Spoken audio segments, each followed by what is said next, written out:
Throughout the day, local people have joined police officers to search the fields and woods around where Sarah Payne went missing. Sarah had been playing outside with her younger sister and two older brothers when they became separated.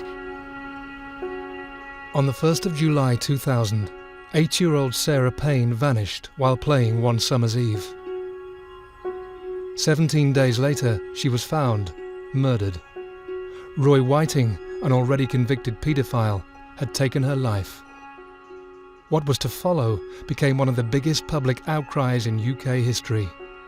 Sarah's family, left torn apart by the devastation, were surged to campaign for a major change in British law, determined Sarah's death would not be in vain, making this a crime that shook Britain.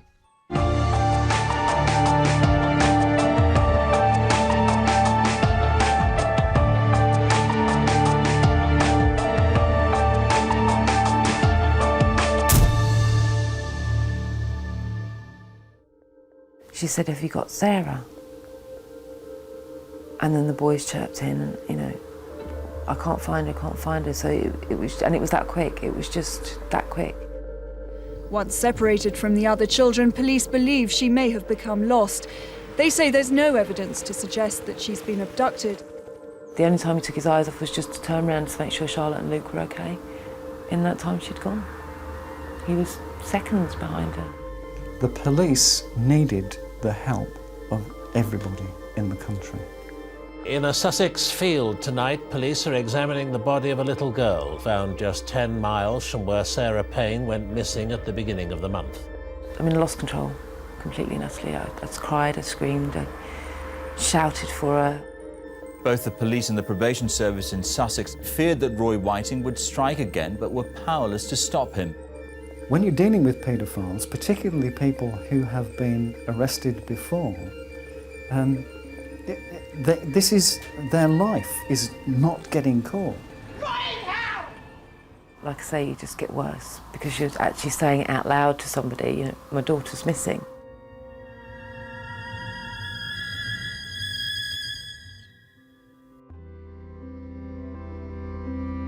Sarah Payne was a beautiful, fun-loving 8-year-old. One of 4 children, she was the apple of her family's eye. Sarah was the 3rd child of 4. Anybody who's got a big family will understand is that you all kind of have your place in a family. And I guess Sarah was really the imagination. She was the first girl to come along, so it was fairies and pixies and dolls and, you know, pretty things, because she was the first girl born for a long time into the family. So it was all, you know, grannies buying pretty dresses and little socks and all sorts of things. So she was very much a girly girl. She didn't need to be robust because she's, you know, two big brothers. And then when her little sister came along, her little sister decided that she'd be the tomboy, thank you very much, and that was it. So it's just a big heart, really, a really big heart. You know, I was never the best housekeeper in the world. There was no sort of strict routines about our house. Dinner was at a certain time and bedtime was at a certain time, but other than that, everything was just kind of, you know, as it happened. It was just mad, messy and noisy all the time. When we rowed, it was massive rows, you know. When we played, it was loud games. So it was just, you know, like that. It was just a force to be reckoned with, I think. The tragic murder of Sarah Payne will be told through the eyes of her mum, Sarah, and Phil Clark, an officer on the case.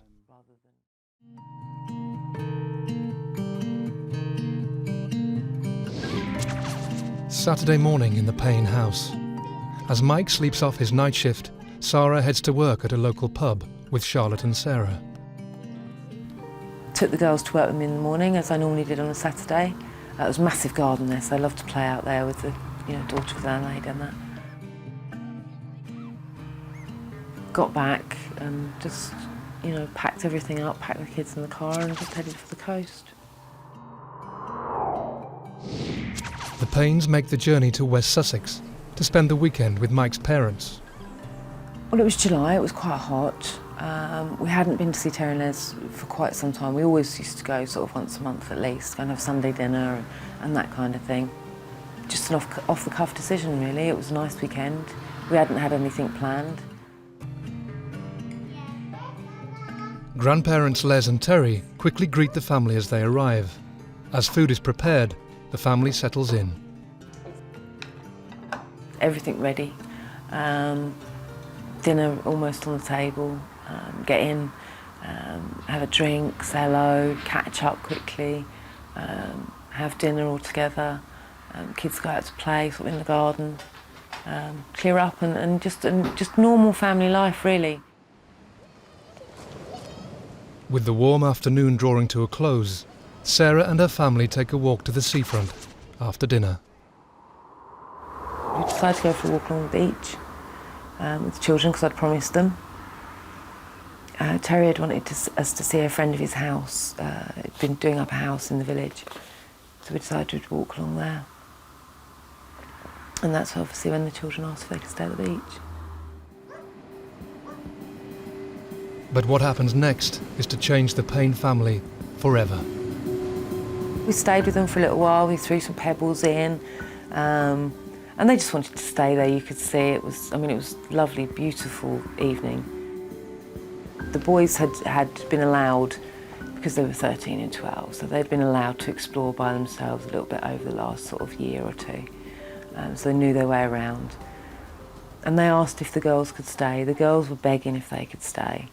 And it was it's just one of those moments in life where you make a decision about these things, don't you? When your children come to a certain age, you just decide whether it's okay or not. You know, they had strict instructions, exactly as Lee said. He was the oldest. If they got bored or tired, they would just stroll back to Nanny's. And just my last memory of Sarah is just her playing and screaming around the beach and waving to me as I sort of, left the beach.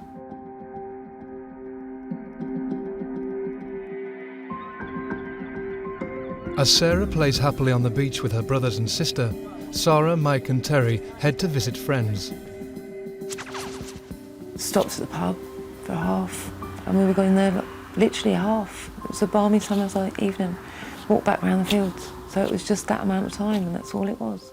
We didn't stay anywhere any longer than 10, 15 minutes. No, there was no rush about it, but there was also we wanted to get home for the evening and just settle down, get the kids in bed, and just have our evening. Yet as evening sets in and they stroll back to their house, the calm is broken. And as we got to the house, Les was standing outside, which I thought was very, very unusual. She was holding Charlotte tightly by the hand, and the boys were sort of around. She said, "Have you got Sarah?" And then the boys chirped in, and I can't find her. So it was that quick. It was just that quick. My daughter's missing. And it's like an echo going off in your head that just is uncontrollable fear, just real fear.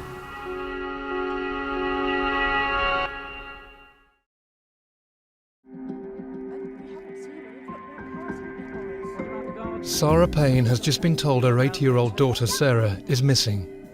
After playing with her siblings less than 150 yards from her grandparents' home, she is now nowhere to be seen. Your eyes are everywhere. You immediately start looking. I grabbed Charlotte, I think, and I went up towards the main road, along the main lane. It's really only a car wide. I went that way. Mike went across the fields. Terry went towards the beach. So we were covering every angle. Les stayed very much sort of around the front of the house in case she stumbled back that way. Everyone calling and looking. I got to the end of the road and realised there's just no way. She was a timid child. She couldn't even play hide and seek for more than 2 minutes without coming out and saying, "Why haven't you found me yet?" So she wasn't a child that would do those kind of games. The family comb the countryside, fearful that their little girl is out alone. And as the shouts echo across the fields, Sarah pieces together her family's last movements. They'd gone to play in the field, as they'd done on many occasions. The corn was high, so it was, a brilliant place to play. Sarah had stumbled and fallen, got in a little bit of a tantrum, decided she was going to go back to Nanny's house. Lee had followed her. Same time Charlotte had fallen and stumbled as well, so sort of one boy's attention was on one and the other boy was on the other. They did everything right, everything. Lee never took his eye, the only time he took his eyes off was just to turn around to make sure Charlotte and Luke were okay. In that time she'd gone.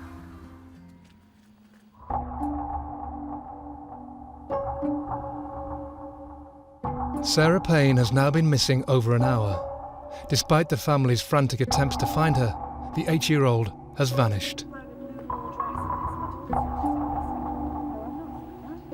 We passed several people, all of us. People joined in with the search because they could see how worried we were. And there's also that part of you that just thinks they're just there, you know, you just can't see them. You know what kids are like, the minute you reach that absolute moment of panic, that's when they go boo, or, you know, they appear from nowhere and start giggling all over the place. But there was kind of this nagging thing, well, what if she'd walked across the fields and just got lost? So it's just covering everything. With no leads and darkness closing in, Sarah faces the painful realization that extra help is now needed. She said, look, we've got to call the police. She doesn't know where she is. She's lost. God knows where she is.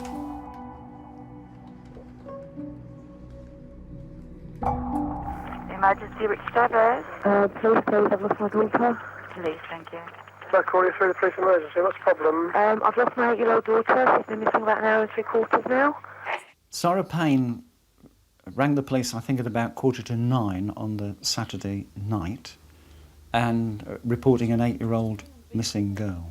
And of course that suddenly became a high priority incident. It received the notice of the command officer for the division straight away. Police resources were drafted away from the usual Saturday night policing in order to assist with that search right from the start.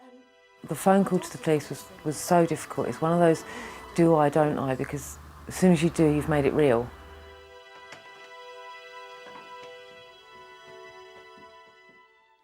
My very first thoughts were that potentially we got an extremely big policing operation on hand, and that was going to take all the resources that Sussex police could muster. Just get worse because she was actually saying it out loud to somebody, you know, my daughter's missing. And like I say, just thank God they took her seriously.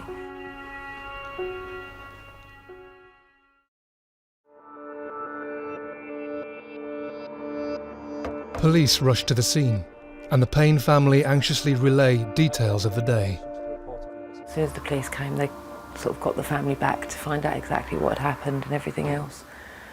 I don't think we even put the children to bed until the search was called off. All the obvious places where somebody of that age could have fallen into, you know, the ditches, the culverts, and all those sort of places were done straight away within an area of about 500 metres or so around from where she was last seen.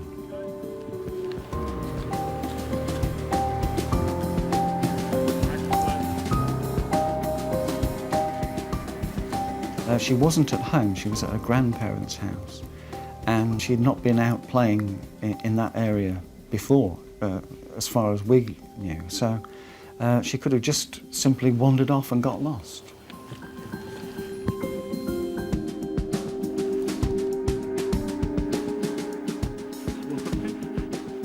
It was highly likely that she'd been abducted, but she could have got lost. It was highly likely that she'd been taken from the place, but she could have fallen down a well. The most notable thing about the surrounding area from where Sarah went missing was the absolute lack of any evidence, the absolute lack of any clothing or any of her property or anything to do with her. It was devoid of anything that related to Sarah Payne, as if she had been whisked away.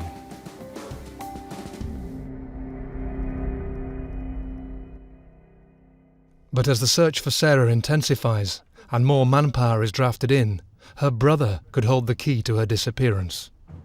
Really, it was just a case of, you know, talking to each of the boys, find out in detail what was going on.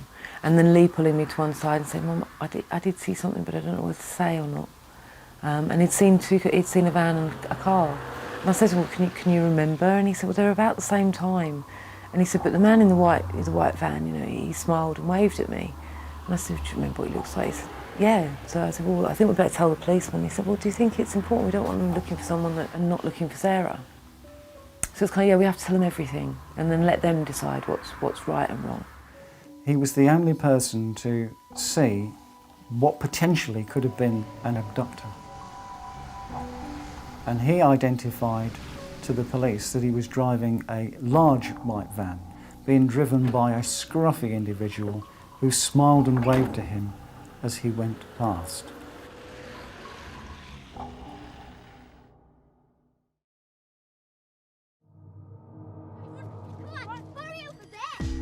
"80-year-old Sarah Payne has now been missing for over 24 hours. Whilst playing in a field with her siblings, she has vanished from sight. The scale of the police hunt is now escalating as the hours tick by, and officers are desperate for any clues that could help find the little girl.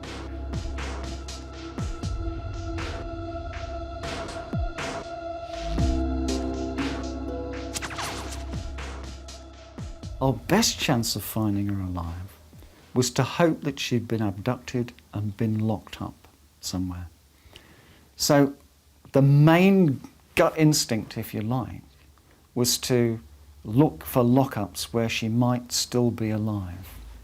The second was to find some sort of hideous little natural trap that she might have been caught in, some culvert, some drain, some whatever it might be, you know, some innocent reason why she hadn't turned up. But the focus was always, at the beginning, to find her alive.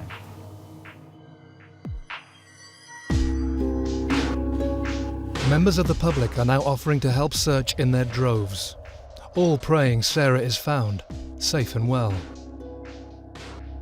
Meanwhile, as part of the inquiry, a sex offender living in the area, Roy Whiting, is called upon by police.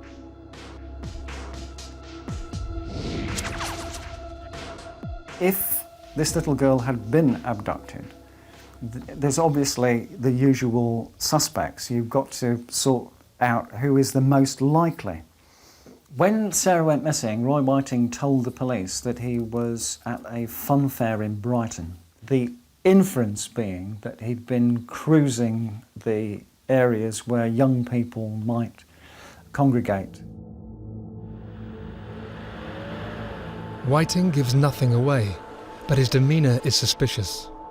After questioning, officers decide to monitor him. Meanwhile, Sarah and the family are urged in front of the country's media in an emotional plea. The police needed the help of everybody in the country.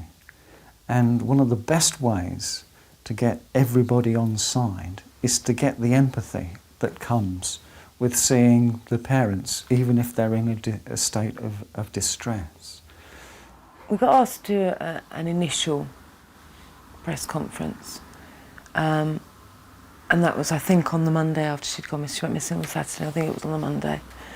And we went in to see Martin Underhill, and he tried to give me sort of what I should say, you know, tried to help me write what I should say and that kind of thing. And I looked at him and I just said, I can't, you know, just tell me what you need. What do you need from this? And that was the obvious thing to do, and it was done very early. I think the first time that the Payne family made an appearance was on the Tuesday morning, if I remember rightly. We've got lots of people, hundreds, Sarah. You wouldn't believe how many people are coming, but they're coming, and it won't be long.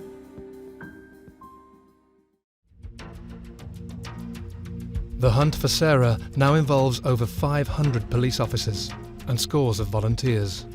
We had a specialist search team that could do underwater searching. Helicopter was used. One of the most valuable assets to me in the search was the military. Jets were actually photographing every square inch of Sussex and some parts of Surrey. a specialist team was looking at photographs for newly disturbed earth, for bonfires, for anything that was unusual. There was always something to do, some piece of evidence to look at that had been found in the search. Because, I mean, don't forget, we searched most of that area. I mean, sort of within a 20-mile radius we searched. So we had to look at every child's shoe that was found, every child's toy, every pair of knickers, every jumper. To be deploying 500 officers, the vast majority were Sussex police officers, on one operation for 2, 3, 4, 5, going up to 14 consecutive days, it's like the whole of your police force is looking for Sarah Payne.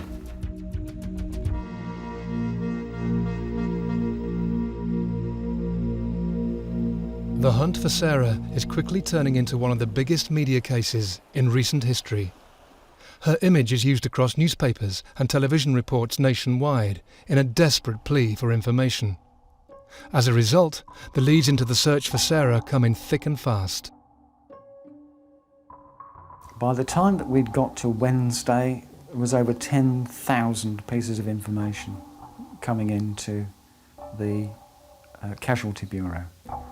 That's not 10,000 phone calls, that's 10,000 phone calls that have actually got pieces of information on the back of them.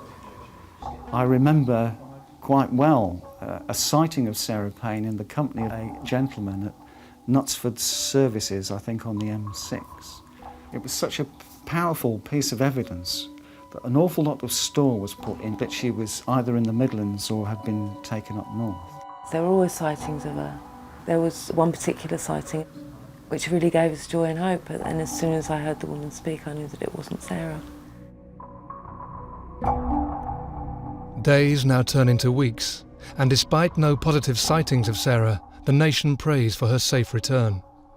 Sarah and her family draw strength from the support. We needed to maintain a very close link with the family.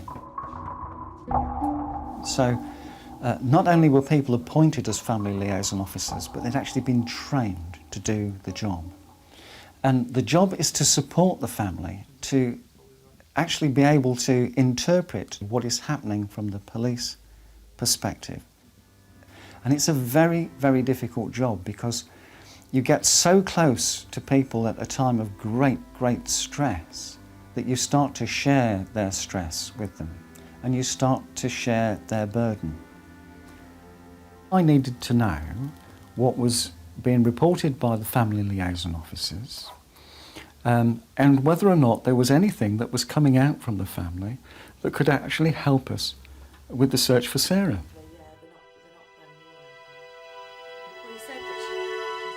Family liaison officers Sean Scott and David Dowell are also on hand day and night to help the family through the agonising hours. The moments I liked best were the ones when, just before Dave and Sean arrived in the morning, was the one when, just before they come through the door. It was any news, so there was always that hope every time they came through the door.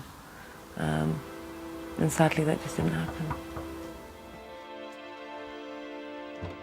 We sat down and we talked about scenarios about her coming home, about having a bag ready for her, which was something to cling on to. I hadn't thought of doing that, so that was that. That was, getting her bag ready so that if they found her, I could be taken straight to her.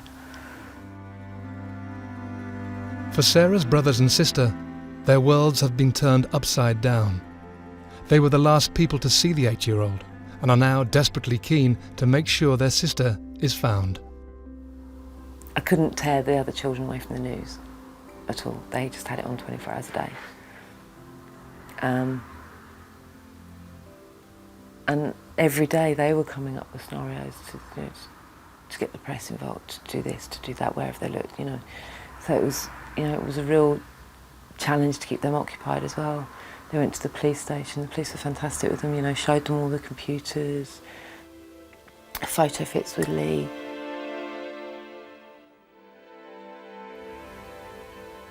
I mean, Charlotte had very simple questions. And the boys had quite in-depth questions. Where were the police going with this? Did they have any evidence for this? Did they have this? You know, Lee was like, did you chase up the green car? You know, did you find the man that I saw? And that was from no pushing from anyone, it's just they needed to be part of that. It was their sister that went missing.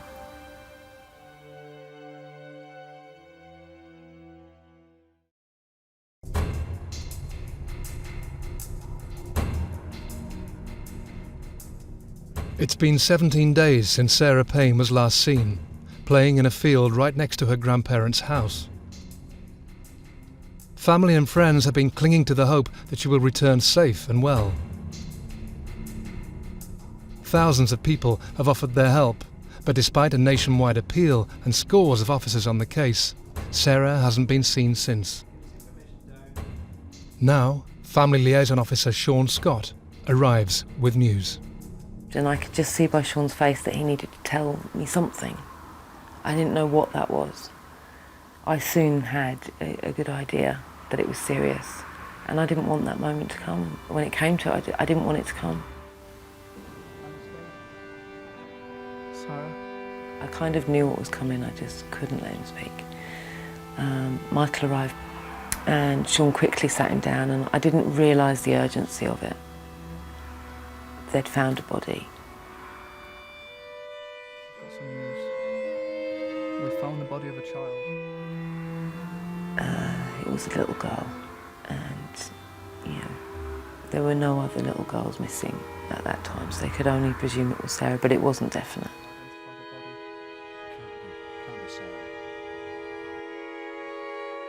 And at that same moment, it was announced on the news. So unfortunately, the entire family heard it at exactly the time we heard it in the garden. The children were rushing out the back door, and the rest of the family were kind of behind them, and is it true, is it true? None of us were sure it was her.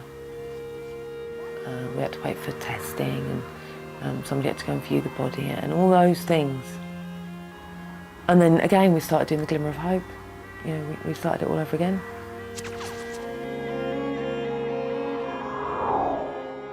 The body was actually found by a farm worker after it had been disturbed from being buried. The worst thing that can happen is for this particular inquiry, after all that's gone on, to turn into a murder inquiry.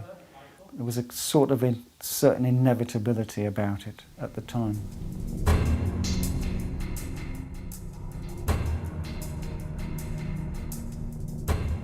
A swift forensic examination is ordered and the body is identified. Sean came to me and he said, you know, we are 1,000% sure, because they'd done the DNA, the coroner had worked so hard really quickly because he knew the situation, and everyone had. I was determined. I was absolutely determined that nobody else could possibly know it was her. I needed to see for myself. So Sean said that he would go first, and he would come back and he would describe it to me, and if I still wanted to go, then he would go with me. It was late afternoon by the time he came back. And he was in pieces. I could just see. Just a shadow of the man that I saw just a few hours ago. And I knew at that point that I couldn't go and see her like that. And I knew it wasn't right to. And I didn't think that she'd want me to. I felt really guilty at not going though. Isn't that silly? Just felt so guilty for not going. And then there was this big why question again. I knew that she wouldn't have fought, and I knew that she wouldn't have struggled. So there would just be no reason.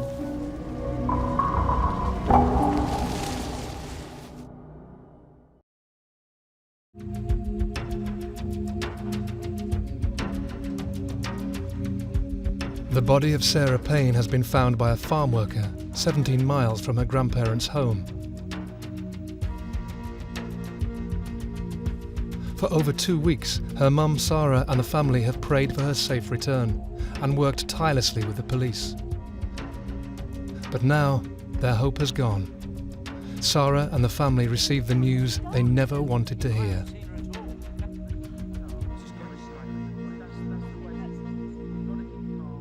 You know, all sorts of things going around in my brain at that time then. I mean, I knew that she'd died. I knew that she died quickly.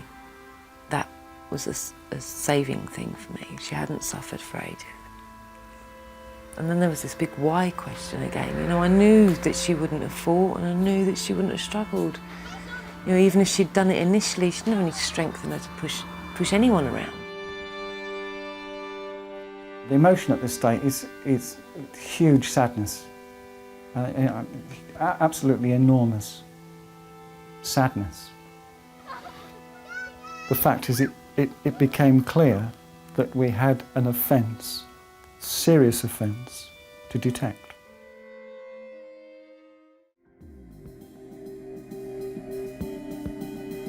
Officers now focus their attention on the murder inquiry and press for any clues that might lead to Sarah's killer. A lady in a nearby village calls the police.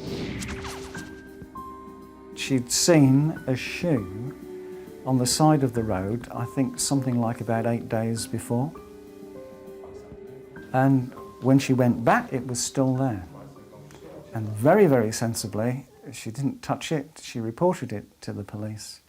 And that was one of the most dramatic moments. It set off a whole new body of searching, of course.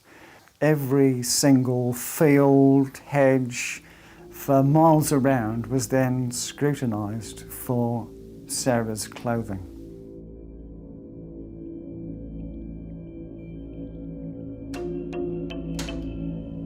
Three days later, in an unusual twist of fate, Roy Whiting, who was questioned a couple of weeks ago, comes to the attention of the police once more. He was put under surveillance. It was during that surveillance that he stole the motor car. Telegraph 222, we've got a white Nova southbound in... He obviously wanted to get out of Crawley. He'd gone back to Crawley. And he stole this motor car. The police officers who were watching him saw him steal the motor car. The police then tried to arrest him. He tried to escape by ramming the police vehicles, and it was for that crime that he was again arrested and remanded in custody. So from that moment on, Roy Whiting was in prison.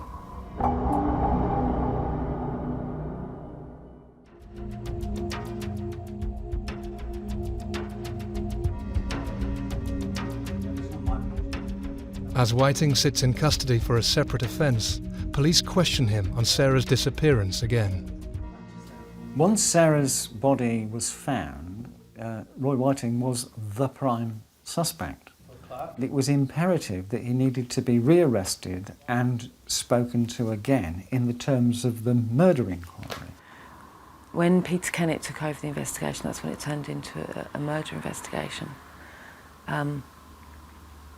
Every single day he tried to get his officers to prove to him that it wasn't Roy Whiting, because his name just kept coming up. Even if it was only on the premise of coincidence and happenstance and all the rest of it, the coincidence by this time was enormous. As the pressure mounts on Whiting, Sarah and her family turn their focus to a memorial to honour their daughter's short life.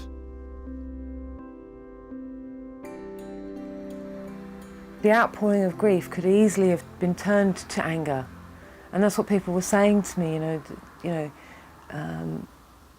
If they caught him or her, they'd hang, and all that stuff that was just so nasty around Sarah's name. And they weren't meaning to be nasty; they just were so upset and angry themselves.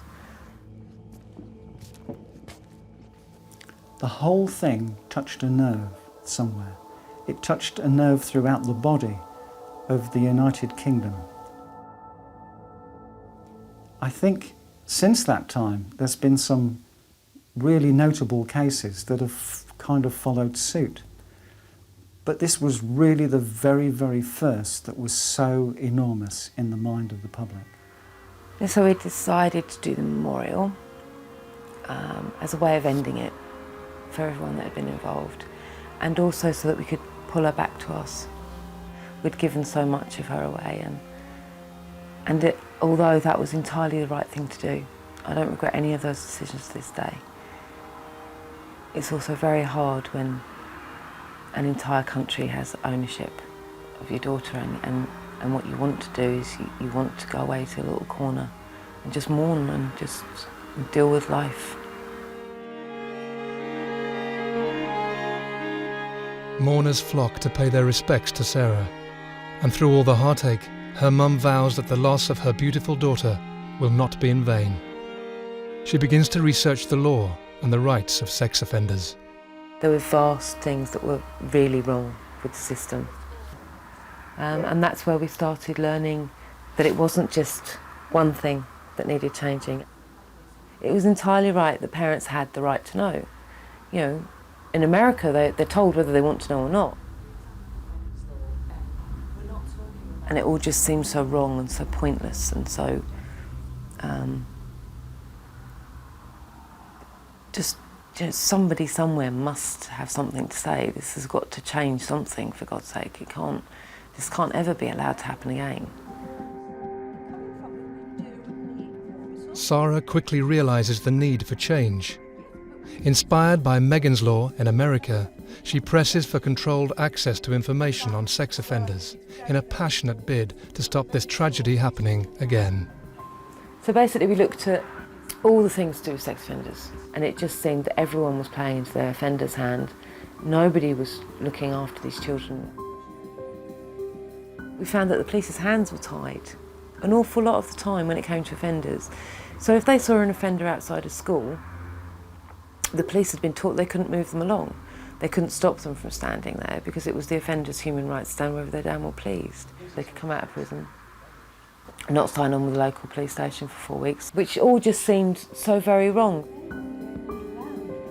And so, with the backing of the News of the World, the fight for Sarah's law starts. I just decided that it was the best thing for us to do, was to try and turn this awful, awful thing that had happened to us, maybe turn it around for other kids, but also just make people aware.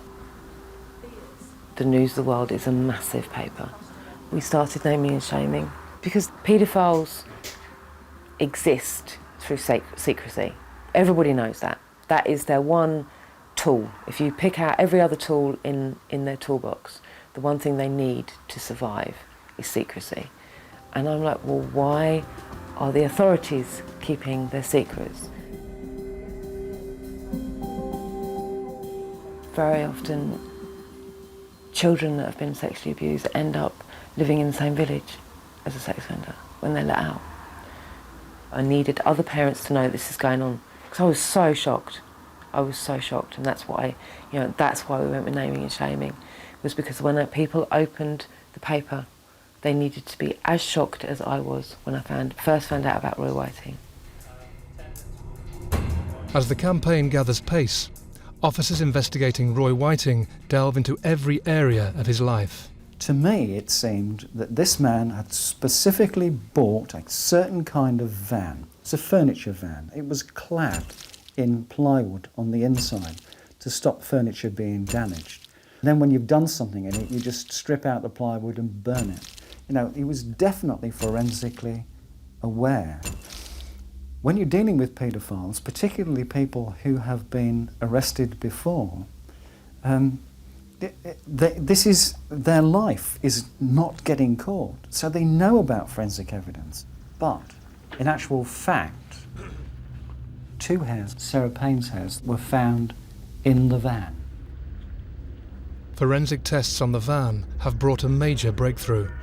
However, Whiting's link to the murder isn't going to end there. The black shoe found 3 days after Sarah's body now reveals evidence, incriminating him even further. The shoe was found and it had this fibre on it, which took a long time but was subsequently tied in with fibres on clothing found in Roy Whiting's van. All the coincidence in the world can't get away from that, because nowhere, never, had Roy Whiting ever said to anybody that he had been in the company of Sarah Payne. And that was one of the main pieces of forensic evidence that came forward, and I think in my mind was the crucial piece of evidence. If that shoe hadn't been found, Roy Whiting could be at large today.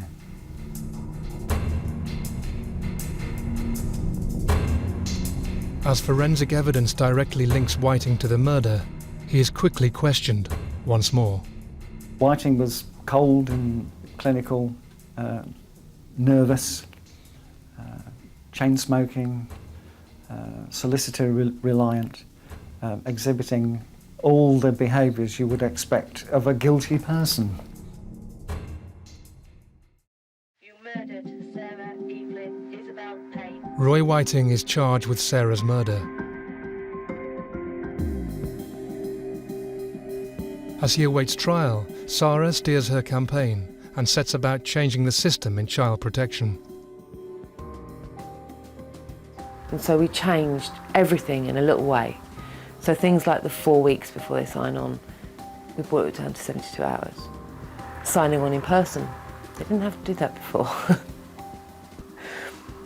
With a photograph now. A photograph may be taken every year. It doesn't have to be, but it may be taken every year. Fingerprints may be taken every year. Doesn't have to be, but they can if they want to. I mean, we've tightened everything now. Everything's tightened. The most fantastic thing that came out of those early meetings, it was the agencies working together, finally working together.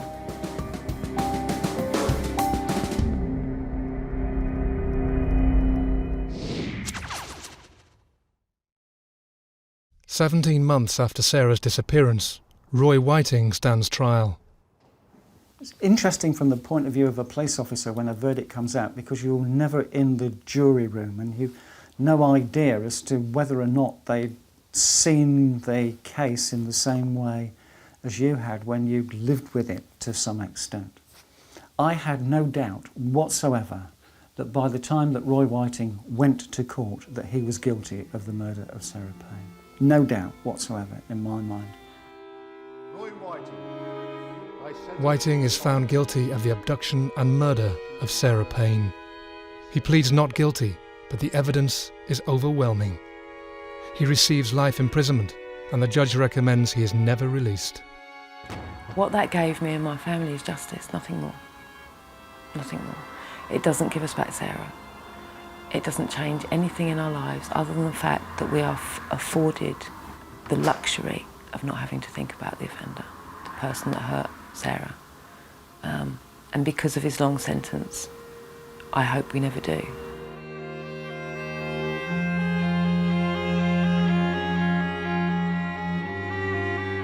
Sarah Payne's fight for justice since the murder of her daughter has been relentless, and the changes still being made through her sheer determination are all steps in better protection for children. I just couldn't imagine how a man could have a previous conviction for hurting a child and still be living in a village with children. You know, still be living in a seaside town, for God's sake. There will always be those that want to hurt children. I don't understand them, I don't want to understand them. I know how they work because I've had to learn. I know what works when it comes to treatment with them. And the only thing that works is for you to stand in between that offender and a child. That's all that works. The man who murdered Sarah Payne is behind bars, but that will never stop her family fighting to prevent it happening to anyone else. Legislation is becoming stronger, but does this prevent another tragedy? Well, I don't think that you can ever legislate for what peculiar people do, and the more difficult you make it for people, if they've got a will, they will work at it. They'll work at it like a hobby, they'll work at it like a job, they'll work at it so that they can get to a position where they can do what they want to do. I mean, I hope that somewhere in the future we will find a way of stopping a first offence, of stopping someone from going down that road.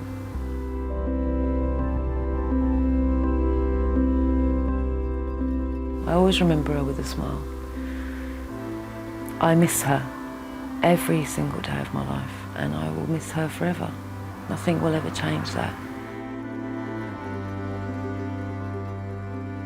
But I miss not arguing with her. I miss not having those teenage years. I miss her not putting me through sheer hell, slamming doors, hormones, periods, boyfriends, and then the future, that, you know, marriage, children of her own, a good career. All of those things that have been robbed from her were robbed from all of us. We were lucky to have her for the 8 years that we had her. And I'm so glad that we did. I wouldn't take that away for 1 minute.